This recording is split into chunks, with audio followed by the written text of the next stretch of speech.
บัดนี้เป็นครั้งที่14ตรงกับวันที่9ธันวาคม2568ข้าพเจ้านายนรพัฒน์ จิตบรรจงขอเปล่งวาจาสาธยายพุทธมนต์ถวายเป็นพุทธบูชาธรรมบูชาสังฆบูชาและเป็นอาจาริยบูชาแด่องค์พระบรมติติลเจ้าองค์ปู่สมเด็จหลวงปู่บุญเดชหลวงปู่ศิลาตลอดทั้งครูบาอาจารย์ผู้เป็นเจ้าของวิชาจินดามณีขอเทพเทวดาเจ้าทั้งหลายโปรดจงมาอนุโมทนาในการสวดสาธยายของข้าพเจ้านี้ขออนุภาพคุณพระรัตนตรัยครูบาอาจารย์และเทพเทวดาทั้งหลายโปรดจงดลบันดาลให้จิตของข้าพเจ้าเป็นสมาธิอันควรแก่การสวดสาธยายบทต่อไปบทสวดชุมนุมเทวดาสัพพันตาจักรวาลิสุอาคาคาฉันตุเทวตาสัทธมังมุนิราชสาสุนันตุสักขะมุปทังสักเคกาเมจดูเปคิริสิคารตาเตจันตาลิเขวิมานิติเปรเถจคาเมตลุวนาคาหานิขิหาวทุมิหิเขเตภูมิมาติยันตุเทวาชนะธารวิสเมยะคะคาตนาคาทิทันตาสันนิเกยังมุนิวรวัจนังสาธโวเมสุนตุธรรมสัพวนาคาโลยมทันตาธรรมสัพวนาคาโลยมทันตาธรรมสัพวนาคาโลยมทันตาบทสวดนมัสการสิทธิคาถานะโมตัสสะภะคะวะโตอะระหะโตสัมมาสัมพุทธัสสะนะโมตัสสะภะคะวะโตอะระหะโตสัมมาสัมพุทธัสสะนะโมตัสสะภะคะวะโตอะระหะโตสัมมาสัมพุทธัสสะบทสวดสัจจกิริยาคาถานัตถิเมสรณังอัญญังพุทโธเมสรณังวรังเอเตนะสัจจวัชเชนะโสติเมหุตุสัพพทานัตถิเมสรณังอัญญังธัมโมเมสรณังวรังเอเตนะสัจจวัชเชนะโสติเมหุตุสัพพทานัตถิเมสรณังอัญญังสังโฆเมสรณังวรังเอเตนะสัจจวัชเชนะโสติเมหุตุสัพพทาบทสวดมหาการุณิโกนาโถอิตาอาติกาคาถามหาการุณิโกนาโถอัฏฐายะสัพพปานินังโกเรตวาปารมีสัพพาปัตโตสัมโพธิมุตตมังเอเตนะสัจจวัชเชนะมังหุตุสัพพะทวามหาการุณิโกนาโถอิตายะสัพพปานินังโกเรตวาปารมีสัพพาปัตโตสัมโพธิมุตตมังเอเตนะสัจจวัชเชนะมังหุตุสัพพะทวามหาการุณิโกนาโถสุขายะสัพพปานินังโกเรตวาปารมีสัพพาปัตโตสัมโพธิมุตตมังเอเตนะสัจจวัชเชนะมังหุตุสัพพะทวาบทสวดมหาสมัยสูตรเอวเมสุตังเอกังสัมมยังภควาสักกิสุวิหารติกปิละวัตสมิงมหาวเนมหตาภิกขุสังเขนะสัตถิงปัจจมัตเตหิภิกขุสัตเตหิสัพเพเหวะอรหันเตหิทัสสหิจโลกธาตุหิเทวตาเยปุเยนะสัญญุปริตาหุติภควันตังทัสสนัญญภิกขุสังกัจจะอัตถุจตุนังสุทธาวาสกายิกานังเทวานังเอตัสสะโหสิอายังโขภควาสักเกสุวิหารติกปิละวัตสมิงมหาวเนมหตาภิกขุสังเขนะสัตถิงปัจจมัตเตหิภิกขุสัตเตหิสัพเพเหวะอรหันเตหิทัสสหิจโลกธาตุหิเทวตาเยปุเยนะสัญญุปริตาหุติภควันตังทัสสนัญญภิกขุสังฆจักยานโนนะมิยังปิเยนะภควาเตนุปสังกเมยะปุสังกมิตวาภควโตสันนิเกปัจเจกคาถาภาเสยามัติอัตโหตาเทวตาเสยถาภินามาภาววาปุติโสสัมมจิตังวา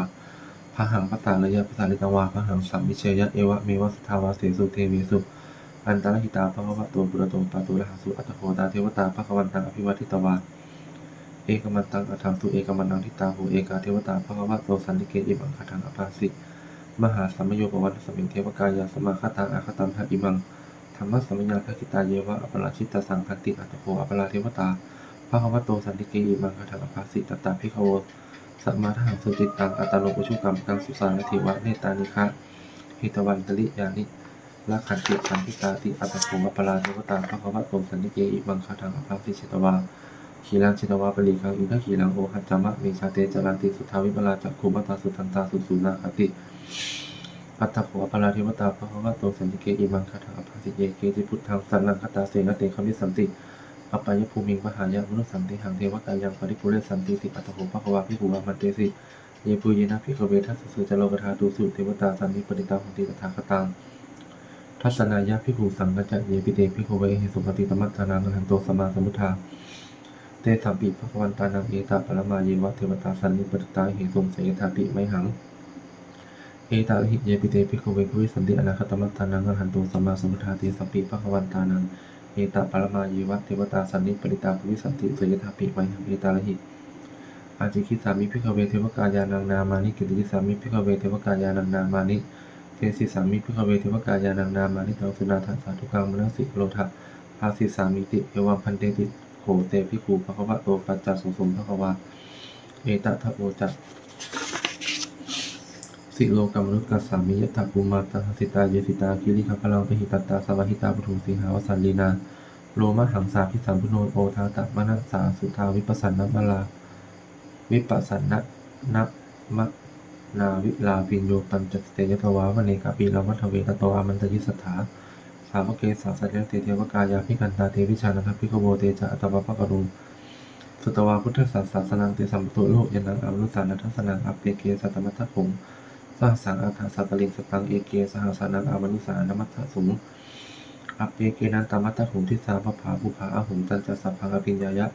วะวะคิตวันนะจัพมาตโตอามันตยิสัทธาสาวกเกสาสัจเตเทวกายาอภิกันตาเทวิชานันทภิกขโวเทวหันติยิสามิคิลาหิอนุบุปโสสัตตสหสาวยขาภุมากัปปิลวัฏวาอิทิมันโตจุติมันโตวันมันโตยัสสสิโนโมทมานาภิกามุภิกขุนังสัมมิติมุนังชาติสหัสสาเหมะมะตายะขานังตวานิโนอิทิมันโตจุติมันโตวันมันโตยัสสสิโนโมทมานาภิกามุภิกขุนังสัมมิติมุนังสัตตะคิลาติสหัสสายะขานังตวานิโนอิทิมันโตจุติมันโตวันมันโตยัสสสิโนโมทมานาภิกามุภิกขุนังสัมมิติมุนังอิเจเตโสละสหัสสายะขานังตวานิโนอิทิมันโตจุติมันโตวันมันโตยัสสสิโน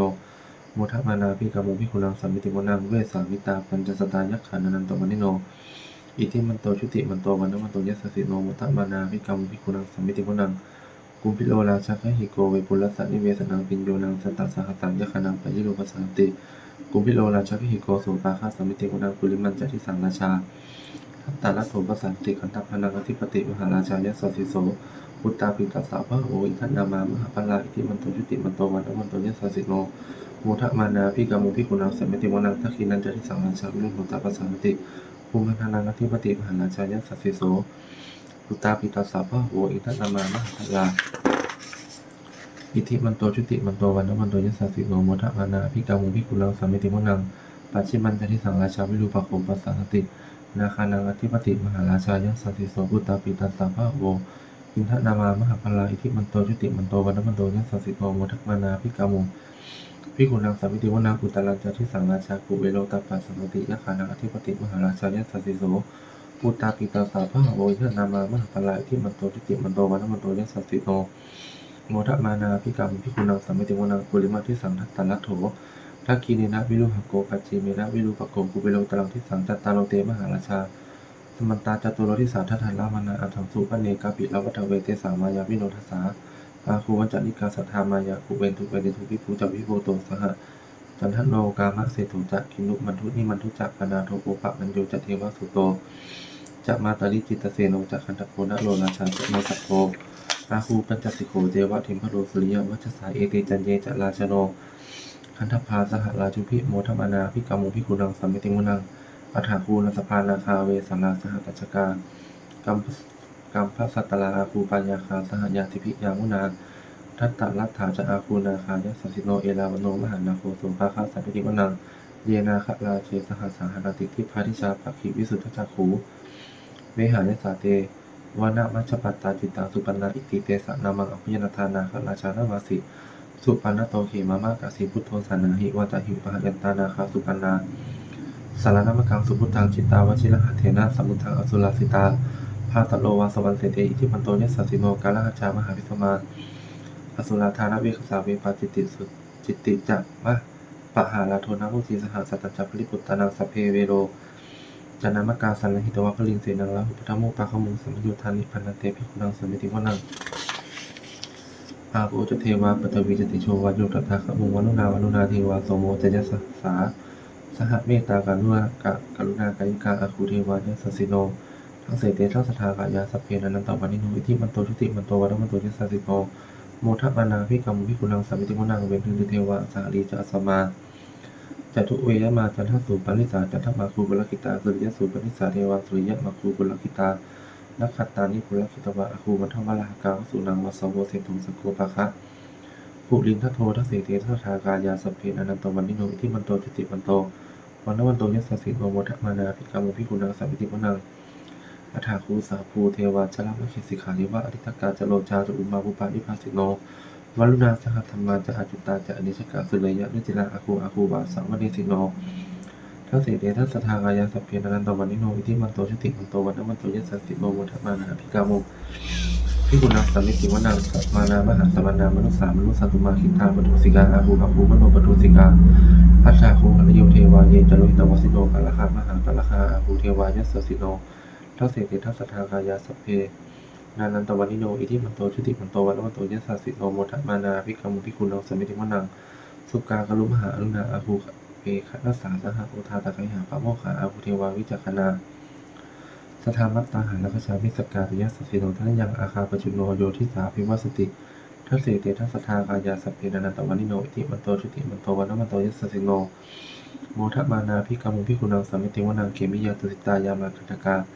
เตยัสสสิโนสัมพิตกาลามสิทธาโชตินามาอาจาสาวานิมานนรติโนอาโคอัฏฐาภูปละนิมิตาทัสเสเตทัสสทากายาสัพเพนันตวันิโนอิติมันโตชุติมันโตวันมันโตยสสสิโนโมทะมานาภิกามุภิกุณังสัมมิติวนังสันเทเตเทวะนิกายาสัพเพนันตวันิโนนามันวะ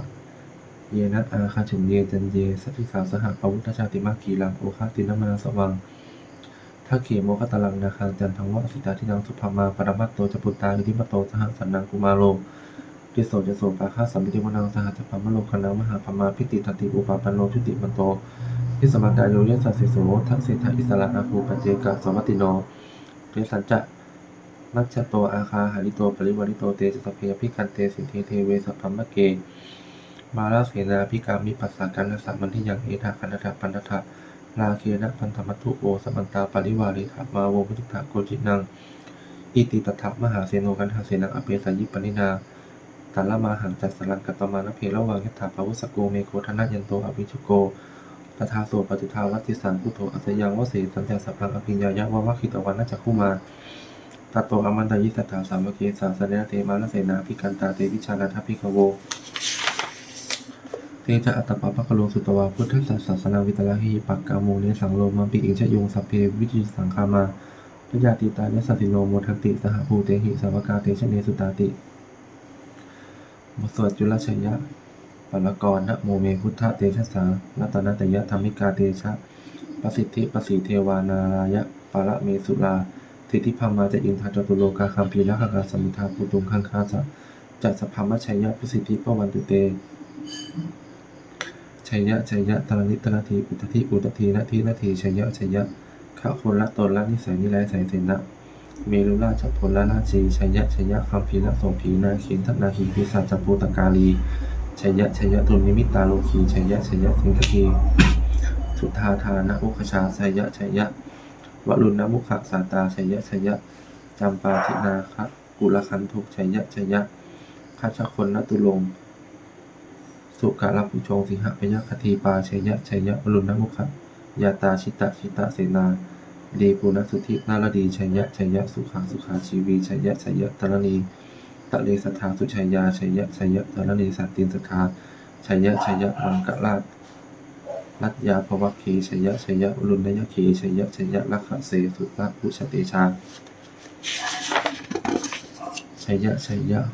พัมเมนะคนาชัยยะชัยยะราชาธิราชปัจฉัยชัยยะชัยยะปฐวีสัพพังชัยยะชัยยะอรหันตาปัจเจกพุทธสาวังชัยยะชัยยะมเหสุโลหะโลหะลินเทวาชัยยะชัยยะพัมมาสุรโคชัยยะชัยยะนาคูวิโรธโกวิรูปโคจันทิมาราวิอินโทจะเวนะเตโยจะอุเวโลวะลุโนปิจะอคีวาโยปัจจะปาชุนโหภุมันโลทัตตะรัตโกอัฏฐาสละมหาเทวาสิทธิตาปะสาอาทะโยอิสิโนสาวกาสัพพาชัยยะลาเมภวันตุเตชัยยะธโมจะสังโฆจัตทัสสะปาโลจะชัยยะกังเอเตนะชัยยะเตเชนะชัยยะสุติภวันตุเตเอเตนะพุทธเตเชนะโหตุเตชัยยะมังคลังชัยโยปิพุทธัสสะสิริมโตยังมาลสัจจปาปิมโตปัลลชโยอุโคสยังโพธิมันเทปมุทิตาชัยยะทาภมคณามิหิสิโนชัยโยปิพุทธัสสะสิริมโตยังมาลสัจจปาปิมโตปัลลชโยอุโคสยังโพธิมันเทปมุทิตาชัยยะทาอินทคณามหิสิโนชัยโยปิพุทธัสสะสิริมโตยังมาลสัจจปาปิมโตปัลลชโยอุโคสยังโพธิมันเทปมุทิตาชัยยะทาเทวคณามหิสิโนชัยโยปิพุทธัสสะสิริมโตยังมาลสัจจปาปิมโตปัลลชโยอุโคสยามโพธิมันเทปโมทิตาชัยยะปทาสุปันนคณามหิสิโนชัยโยปิพุทธัสสะสิริมาโตอายังมาลัสสัจจปาปิมโตปัลลชโยอุโคสยามโพธิมันเทปโมทิตาชัยยะตัทธานาคะนามหิสิโนชัยโยปิพุทธัสสะสิริมาโตอายังมาลัสสัจจปาปิมโตปัลลชโยอุโคสยามโพธิมันเทปโมทิตาชัยยะตัทธาสัพพมคณามหิสิโนชัยยันโตโพธิยามูเลสัพพยานันทิวันตโนเอวังตวังวิชโยหิชยสุชยมังคะเลอปราชิตปัลลังเกสิเสปตวิโภคะเลอ อภิเศกเกสัพพพุทธานังอาคาปโตปะโมทติสุนัขตังสุมังคลังสุปะพาตังสุหุติตังสุขโนสุมุหุโตจตุยุทธังพัมมจจริตุปทักกินังกายกรรมังวาจากรรมังปทักกินังปทักกินังมโนกรรมังปณิทิเตปทักกินานิกัตตวานนรพันตเถปทักขิเนเอตัทธาลัทธาสุขิตาวิรุณหาพุทธศาสเนอโลคาสุขิตาโหทาสหสัพเพปิยาติภิสุนันตุโหนโตเยเทวะอสมิธานีอติคตาทีคายุกาตถาโหตุสุขิตาโหตุสัพพทาลักขันตุสัพพสัตตานังลักขันตุชินะสาสนังยากาจิปัฏนาเตสังสัพเพปุเรตุมโนรัฐายุตตกาลีภวสันตุวสังวสาวหาหากาวลาหากาโลคาจุปัทวาเตสังนิวาเลตุจะสัพพทากายาสุขังจิตตสุขังอรหันตุยถาระหังบทสวดธรรมนิยามสุตังเอวเมสุตังเอกังสัมยังภควาสเกสุสาวัตติยังวิหรติเตชะเจตวะเนอัตนากปินทิกัสสะอารามีตตะโขภควาภิกขุอามันเตสิภิกขโวติปัฏฐันเทติเตภิกขุภควโตปัจจสุสุภควาเอตัทธโวจะอุปาทาวาภิกขเวสนาคตานังอนุปาทาวาตถาคตานังทิตาวสาธุธรรมทิตตาธรรมนิยามตาสัพเพสังขาราอนิจจติตังตถาคโตอภิสัมพุชติอภิสัมเมติอภิสัมพุจิตวาอภิสัมเมตวาอาจิคติเทเสติปัญญเปติปัตตเปติวิวารติวิปัชติอุตานีกโลติสัพเพสังขาราอนิจจติอุปาทาวาภิกขเวตถาคตานังอนุปาทาวาตถาคตานังทิตาวสาธาตุธรรมทิตตาธรรมนิยามตาสัพเพสังขาราทุกขาติตังตถาคโตอภิสัมพุชติอภิสัมเมติสัมพุชิตวาอภิสัมเมตวาอาจิคติเทเสติปัญญเปติปัตตเปติวิวารติวิภัชติอุตานีกโลติสัพเพสังขาราทุกขาติอุปาทาวาภิกขเวตถาคตานังอนุปาทาวาตถาคตานังทิตาวสาธาตุธรรมทิตตาธรรมนิยามตาสัพเพธัมมาอนัตตาติตังตถาคโตอภิสัมพุชติอภิสัมเมติอภิสัมพุจิตวาอภิสัมเมตวาอาจิคติเทเสติปัญญเปติปัตตเปติวิวารติวิภัชติอุตานีกโลติสัพเพธัมมาอนัตตาติอิทะมะโอจะภควาอัตตะมะนาเตภิกขุภควโตภาสิตังอภิรันทินติบทสวดพระเทกรัตถคาถาแปลอติตังนาวาขเมยะนัปติกังขีอนาคตังบุคคลไม่ควรตามคิดถึงสิ่งที่ล่วงไปแล้วด้วยอาลัยและไม่พึงพะวงสิ่งที่ยังมาไม่ถึงยัตติตัมปะหินันตังอัปปัตตัญจะอนาคตังสิ่งเป็นอดีตก็ละไปแล้วสิ่งเป็นอนาคตก็ยังไม่มาปัจจุบันนันจะโยธรรมังตถาวิปัสสติสังหิรังอสังกุปังตังวิทามันุโลหเยผู้ใดเห็นธรรมมันเกิดขึ้นเฉพาะหน้าในที่นั้นอย่างเห็นแจ้งไม่งอนเงื่อนคอนแคนของควรพองควรอาการเช่นนั้นไว้อาเชวะปิจมาตัปปังโกชัญญามัตตาสุเวความเพียรเป็นกิจที่ต้องทำวันนี้ใครจะรู้ความตายแม้พรุ่งนี้นาหิโนสังฆรันเตนะมหาเสนามัจจุนาประการเพียรต่อมัจจุราชซึ่งมีเสนามากย่อมไม่มีสำหรับเราเอวังวิหาริมาตาเป็นอโหนตังปตันทิตังตังเวพเทกะระตติสันโตอาจิกเตมุนิติมุนีผู้สงบย่อมกล่าวเรียกผู้มีความเพียรอยู่เช่นนั้นไม่เกียจค้านทั้งกลางวันกลางคืนว่าผู้เป็นอยู่แม้เพียงนาทีเดียวก็น่าชมบทสวดธรรมสังเวคปัจจเวคณะสัพเพสังขาราอนิจจาสังขารคือร่างกายจิตใจและรูปธรรมนามธรรมทั้งหมดทั้งสิ้นมันไม่เที่ยงเกิดขึ้นแล้วดับไปมีแล้วหายไปสัพเพสังขาราทุกขาสังขารคือร่างกายจิตใจและรูปธรรมนามธรรมทั้งหมดทั้งสิ้นมันเป็นทุกข์ทนยากเพราะเกิดขึ้นแล้วจิตตายไปสัพเพธัมมาอนัตตาสิ่งทั้งหลายทั้งปวงทั้งที่เป็นสังขารและไม่ใช่สังขารทั้งหมดทั้งสิ้นไม่ใช่ตัวไม่ใช่ตนไม่ควรถือว่าเราว่าตัวเราว่าของเราอทุวังชีวิตตังชีวิตเป็นของไม่ยืนไม่ยั่งยืนทุกวังมรณะความตายเป็นของยั่งยืนวสังมายาปริตพังอันเราจะพึงตายเป็นแท้มรณะปริโยสานังเมชีวิตตังชีวิตของเรามีความตายเป็นที่สุดรอบชีวิตตังเมอนิจจตังชีวิตของเราเป็นของไม่เที่ยงมรณะเมนิจจตังความตายของเราเป็นของเที่ยงวัฏฏะคนที่จะสังเวชหัตยังกายโยอจิรังร่างกายนี้ไม่ได้ตั้งอยู่นานกับเปตวิญญาณดวงขันธ์ปราศจากวิญญาณชนตัวของทิ้งเสียแล้วอธิเสสติจากนอนทับปฐวินซึ่งแผ่นดินกลิงขลังอีวาประดุจดังว่าทำไมได้ทนฝืนนิรัตถังหาประโยชน์ไม่ได้อนิจจาวัฏสังขาราสังขารทั้งหลายไม่เที่ยงหนอ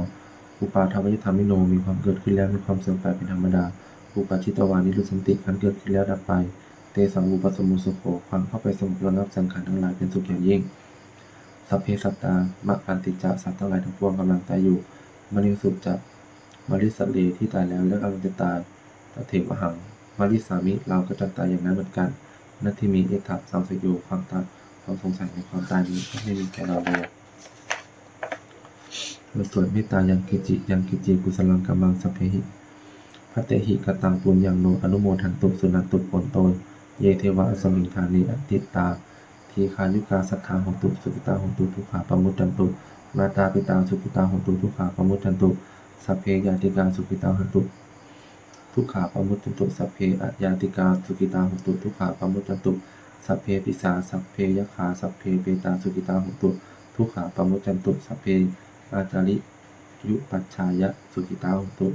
ทุกขาปมุตตันตุสัพเพนักขัตตาสุขิตาหนตุทุกขาปมุตตันตุสัพเพเทวาสุขิตาหนตุทุกขาปมุตตันตุสัพเพสัมมตินังสัมมิชันตุโอบทสวดบูชาหลวงปู่ทวดนะโมโพธิสัตว์อาคันติมายะอิติภควานะโมโพธิสัตว์อาคันติมายะอิติภควานะโมโพธิสัตว์อาคันติมายะอิติภควาปันทิตาคาถายาเทวตาสันติวิหารวาสินีภูเปกะเลโพธิกะเลตหิหิงตาธรรมทานเนนะภวันตุปุจิตาโสถิงกะลนทัพวิหารมันทะเลเถราจัมมัชฌานวกาจะพิขบูสารามกาสาราวิกาธนปฏิอุปาสกาคามาเทสานิคมาทีสาราสปานภูตาสุกิตาภวันตุเตชะลาภุชายปิจันทสัมภวาสังเสนชะตาทาวปปาติกานิญาณิกังธรรมวรังปกิจเตสัพเพปิทุขาสากัมตุสังขยังธาตุจิรังธรรมังธรรมโมสตังธรรมโมธรรมทราจบุคลาสังโฆตุสมะโควะอัฏฐายะจหิตายะจักอัมเหระคตุสัทธโมสัพเพปิธรรมจาริโนมุติงสัมมาบุเนยมะธรรมิอริยภเวทิเตปัสสันนะโหตุสัพเพปิปานิโนพุทธสังสเนสัมมาทานังภเวฉันโตกาลิเทวุปวัสตุอุทิงภาวายะสัตตานังสัพพิทังเนตุเมทัพยิงมาตาปิตาจะอัตชังนิจังละขันติปุตตะกังเอวังธรรมินะราชาโนปชังละขันติสัพพทาเทวตาอุยภูชนะคาถาทุกขปัตตาจะนินทุกขาพยาปัตตาจะนินพยาโสกปัตตาจะนินสุภาหุตุสัพเพปิปานิโนเอตาวตาจาเพหิสัมปตังบุญญสัมปตังสัพเพเทวานุโมทันตุสัมปสัมปติสิทธิยาทานังทันตุสัทธายะสีหลังละขันตุสัพพทาภาวนาพิณตาหงตุขันจันตุเทวตาคตาสุมังคลคาถาหงตุสัพพังสุมังคลังละขันตุสัพพเทวตาสัพพพุทธานุภาเวนะสุติหงตุนิรันตลังโหตุสัพพังสุมังคลังละขันตุสัพพเทวตาสัพพธรรมานุภาเวนะสุติโหตุนิรันตลังโหตุสัพพังสุมังคลังละขันตุสัพพเทวตาสัพพสังฆานุภาเวนะสุติโหตุนิรันตลังสัพเพพุทธาภลปัตตาปัจเจกนันยังพลังอหันตานันจติเชนะละขัมมัทธามิสัพพโสสัพเพพุทธาภลปัตตาปัจเจกนันยังพลังอหันตานันจติเชนะละขัมมัทธามิสัพพโสสัพเพพุทธาภลปัตตาปัจเจกนันยังพลังอหันตานันจติเชนะละขัมมัทธามิสัพพโสสัพเพพุทธาภลปัตตาปัจเจกนันยังพลังอหันตานันจติเชนะละขัมมัทธามิสัพพโส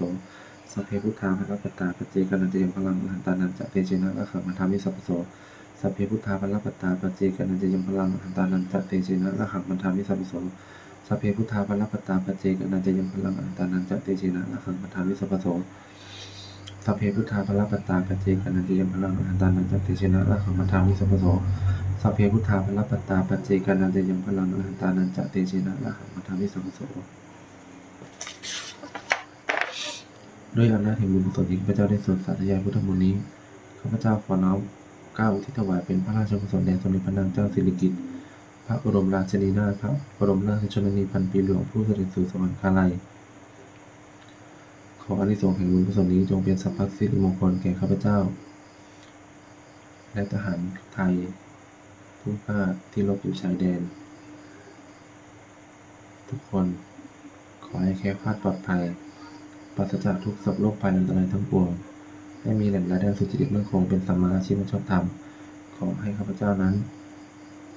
ไม่มีอดอยากไม่มีอดไม่มียากจนขออย่าได้มีแก่ข้าพเจ้า